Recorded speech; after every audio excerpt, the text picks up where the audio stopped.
Detroit, 137 days after the U.S. Supreme Court pushed abortion rights back to the states, Michiganders made their decision.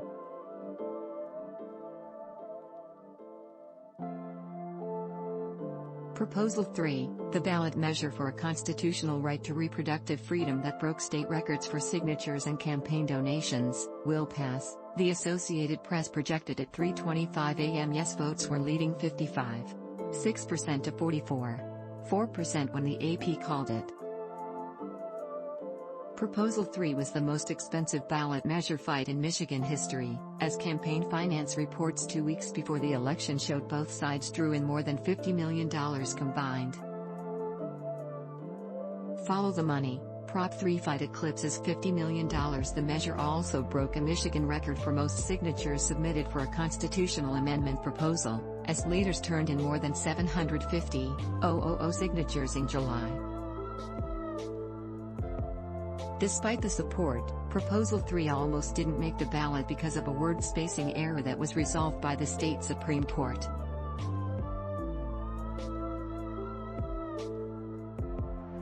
The no side gained ground in polls once the immediate aftermath of Roe v. Wade's overturning had to fight with economic issues as Michiganders' top priority. But yes always led in public independent surveys. An Epic MRA poll of likely voters released Friday, for example, found voters favored the proposal 57% to 40%, with 3% undecided.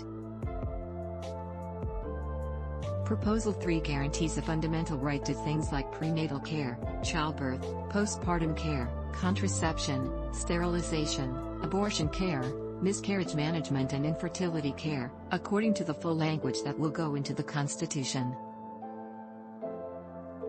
Full text. Click here to read the full language of Proposal 3. Because of the broad wording, opponents argued the proposal goes dangerously beyond Roe's protections.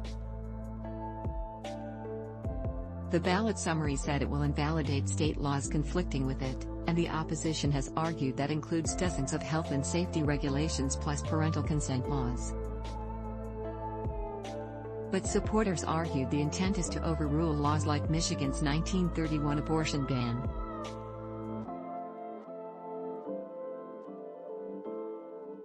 That law, which includes only an exception for the mother's life being at risk, was ruled unconstitutional by a judge in September but could have been okayed by the Michigan Supreme Court.